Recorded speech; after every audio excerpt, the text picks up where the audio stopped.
Hey everybody, Rose of Cloud9 here, bringing you guys today another model building review. I have to say, before I start, there's been something that's kind of come over me.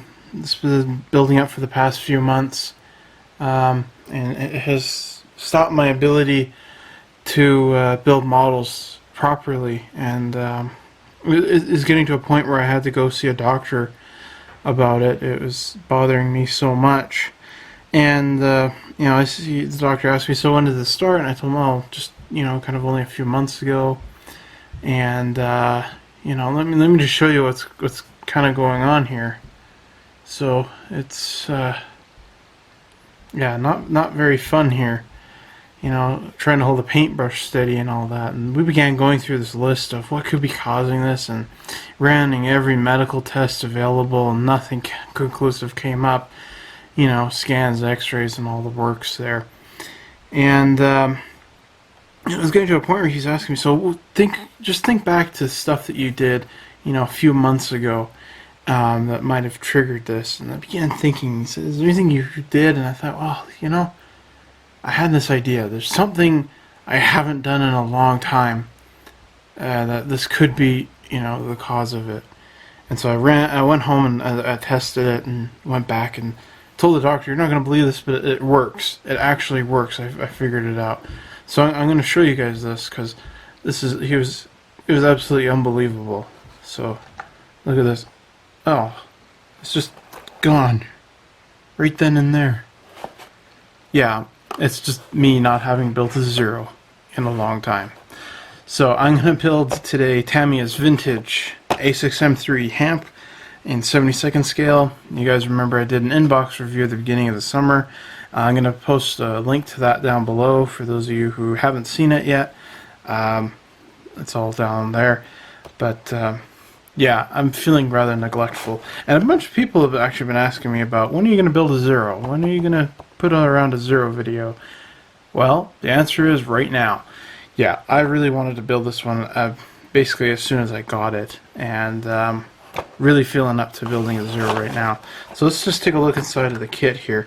Now, kind of my goal here, I like to do this with Matchbox and some vintage kits and stuff like that, is to just build them straight out of the box, because I can go through all the hassle of making them more accurate, adding in proper detail and stuff like that. But for me personally, I kind of like just that classic look of, especially this old Tamiya, to have this vintage kit here and to see this is where Tamiya used to be, and then you look at it and you go, this is where they are now. I always just like that. So that's what I'm going to do with this one. But the one thing that's been kind of bothering me about the kit is which color scheme to do. They do include 3 in here, and I thought I'd do one of these 3 here. Now the one at the top here, the A6M3, is one of Tamiya's newest. I think it is the second latest. No, it's not. They just did the F16. It's one of the newest 72nd scale kits from Tamiya, and it basically looks exactly like this. And since I plan to buy that kit in the near future, I thought, well, skip building this one, which is the one on the box art, because they're nearly identical. It's kind of funny. And then the one on the bottom, well, it's basically the same thing without the stripe. And I thought, well, you know what? This green splotchy one, that would be really fun to build this one. So how this camouflage works is these 2 are painted all over kind of a, they call it a green-gray color. And what happened is after Pearl Harbor, and I can't remember what year, I think it was 42. Yeah, it would have been 42, because 43 it was mandatory, or standard. What they decided to do is they decided to paint on top of this scheme here all these little squiggles, and in this case splotches. So that's how sometimes you get these really weird wavy lines, sometimes you get these splotchy ones, and sometimes you get them mostly all greened out, with a little bit showing through. And then later on, they made it a mandatory thing that it would be green on the top and this lighter green underneath. So I decided that would be an interesting piece to have in my collection, especially since I want to build this plain one with the newer mold. So that's what I'm going to do. Now, like I said, I've been looking into the kit here, and I think the only thing I'm not going to do is add the pilot. I'm not exactly happy with how he looks. He looks a little funky. And the other thing I was thinking of doing was having the landing flaps lowered, but I'm not going to do that anymore. I'm going to have them up. Mainly for the only reason, if they were down, it would just be this flat piece of plastic, and same thing with the wings there, and there wouldn't be any detail. And since I want to keep this as close to the original, it would kind of be defeating the purpose of adding in ribs and stuff like that, all that little bits of structural detail. So yeah, I want to keep this as close to the original as I can. I think the only thing I'm going to do, because I know it'll drive me crazy, these are supposed to be cut off at about right here. Oh, sorry. I'm just showing that over some green stuff. Yeah, this is the landing struts, or covers, and they need to be cut here because this was the little flap that opened up on top of all that. So I think that's the only thing I'm going to do, because again, I know it'll drive me crazy in the long run, and eventually if I don't leave it, or if I leave it, I'll just pull them off and do it myself. So, as far as the rest of the build goes, there's nothing for interior detail except for these two pegs. I'm just going to paint it green and go at it. And, you know, tape and glue it up, and it'll be nice. It'll be a very fun model, and again, I just don't want to deal with this pilot figure. He's kind of funny. And, yeah. So my only other problem here is right now I'm looking for schemes to do, and because this one's pretty bland. It's just the colors here and the Hino Mars. So I need something for the tail, and I found one, and it was numbers on the tail and a band on this, a red band, and I quite like that one. Actually comes out of Tamiya's old tooled A6M3 and 48 scale. So yeah, I'm a little disappointed that I'm not going to have the flaps lowered here, but the thing about it is I really want to buy the fine molds kit one day when I find it. It's kind of my hunting kit, you know, in case I find it one day. It's not impossible to find, but it is hard to find it at a good price, and that's kind of my journey right now. Because that one does have lowered flaps, and I thought, heck, I'll do it with those since they are detailed. So I'm gonna go get started on this, start painting up everything, and yeah, this is gonna be a very, very fun project. Super excited to get back into building a Zero. Alright, I got most of the plane put together here, with the exception of like the landing flaps and some other pieces here. Overall fit was pretty good. In most respects, which I'll get to in a second, but the shape of it is quite well. I'm very happy with that. One thing I noticed a little bit, and I'm not going to fix it, but these rounded edges, they're still a bit too round, and they should be shorter. They should come to kind of about here. So, minor nitpicking for the most part. But yeah, as far as the rest of it goes, it was pretty easy to put the plane together, but I did run into a bit of a problem here. When I put the wings together, yeah, I don't know how well the camera will register it, I hope it will, but there's a lip right here. You can see it goes flush here, and they made the wings too big. And they did the same thing on this side. It's a bit too big here. It's worse on this side. And they did the same thing on the tail. So this right here is too long. So all I'm going to do is just take my hobby knife and some sanding sticks, and I'm just going to trim it up like that. And that'll be easy enough to do. And same thing with the other side here. But like I said, the fit for the most part was pretty darn good, except it's just funny for me to think that this side of the fuselage is, you know, fractions of a millimeter bigger than this side. It's just a bit funny. But yeah, then the next thing I'm going to do is putty up the model, and this was actually a bit of a difficult piece to get to fit down, and all I did was just clamp it like this and left it overnight. So all I'm going to do is fill in all this area here, this little square there. There's a little bit that needs to be done here.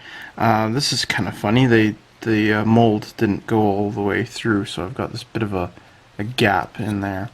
So I've got to fill that in, and a couple other little places. One here in the wing root is pretty big. You can see through it quite well.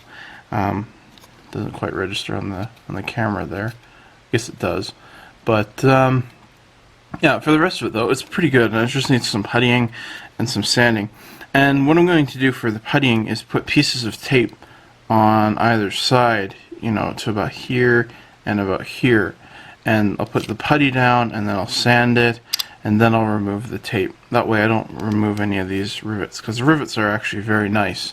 You know, Airfix has these big, and Revel, can't leave out Revel, have these very big, fat-looking rivets. And these are quite nice. You know, they've got very nice detail, and it'd be a shame to remove them, especially since that's part of the vintage nature of this kit. So once all that's done and filled in, I'll be ready to go. The plastic is very odd. I've never encountered plastic like this before. At times it did not want to bond at all. It was just very, very miserable stuff that wouldn't take to the glue. And other times it would completely take to the glue. In fact, it would take to it a bit too much. And if I were to, you know, press down, oops, yeah, I thought that would. Anyways, if I were to press down on it here, I ran the risk of actually pushing my fingers through to each other because it melted it so well. The other thing you have to watch out for, which I just demonstrated right there with the pinching of the wing there, is glue, plastic like this becomes very brittle with age. So what I am always going to be constant of, especially when I'm sanding and puttying here, is to not melt and crack the plastic, because it just comes with the age. So lots more work to do, because puttying is my least favorite part of modeling. It's just something I find to be very tedious and very time consuming. You know, you have to wait, you know, you should at least wait 12 hours. Better if you wait 24 to 48 hours, get it completely cured. But yeah, so far it's been a very good model, and I'm very happy, you know, with the shape. And the other thing I'm going to do is mask off the canopy here. It's quite a nice looking windscreen, so quite liking this. Alright, so I did quite a bit of work. Got all the edges nicely sanded, filled in. I got that gap there in the wing, as you can see, and then I did something. Oh, actually, I shouldn't get too ahead of myself here. As soon as I started sanding it, basically just going like this once or twice, it started to melt. So I had to switch to coarse grit to really fine grit, and just really take my time on it. So yeah, then sanded on the putty. And what I like to do is I like to add on liquid surface primer, because it helps protect the regular putty that was there before.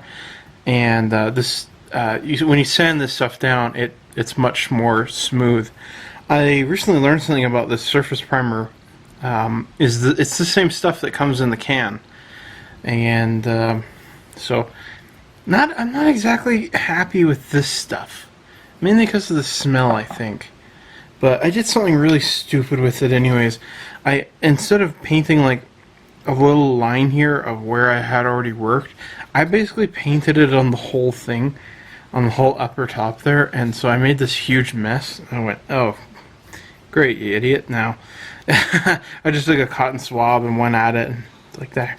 There we go, it's done. Same thing on the bottom here. So this was a bit more work to fill in, but not bad. I eventually got it in the end. I'm really glad I did not add in the landing flaps, because they don't fit. They do not fit into the pegs. I actually had to trim them on the tops here to get them to fit into the model. That was, yeah, not very nice. But I was able to mask off the canopy. I'm quite happy with that. So what I'm going to do now, I think I'm going to put in the little radar mast, which goes here, and then this is the antenna mast. I think I'm going to leave the antenna mast off till last, but I'm definitely going to put in the little radio there. And I think I'm gonna glue this down permanently. One of the things I was always worried about is, flat coats. When you add a flat coat onto a model, it fogs clear plastic. And someone said that it doesn't bleed through tape, which is what I thought it did. This was on a modeling forum, well, Facebook, and yeah, someone said on there that you can, as long as you don't as long as you just lightly mist it over like the rest of the model, you should be just fine. So I'm gonna try that this time, and I don't think I'll have any problems with it. And then I can remove the tape and stuff. And but yeah, it looks pretty nice. Quite happy with this little plane. Oh, I also added on the tail wheel. I should probably add on the yeah, this always happens. I always forget the name of things. The hooky thing that falls down out of the bottom of the Skybird. Yeah, you guys know what I'm not talking about. But yeah, I am gonna add on the drop tank. I have made up my mind about that one. So yeah, I'm gonna go and glue this on like so. Fill in all the little gaps that need to be filled in, because it's not a perfect fit. There's quite a bit of a gap on the hole that'll show there, but on the back. So that there it is flush. So that needs to just be filled in with a little glue there. And yeah, then I'm gonna go and spray paint it, or airbrush rather. So pretty excited about that, to get to do some airbrushing. And I think all I'm going to do, like to hold on to it and stuff, I think I'm just gonna stuff this end with some tissue paper, and then just I think this is more than enough. Yeah, I think that's enough control. I'm not gonna lose the model or anything like that when I'm airbrushing. So that's the plan.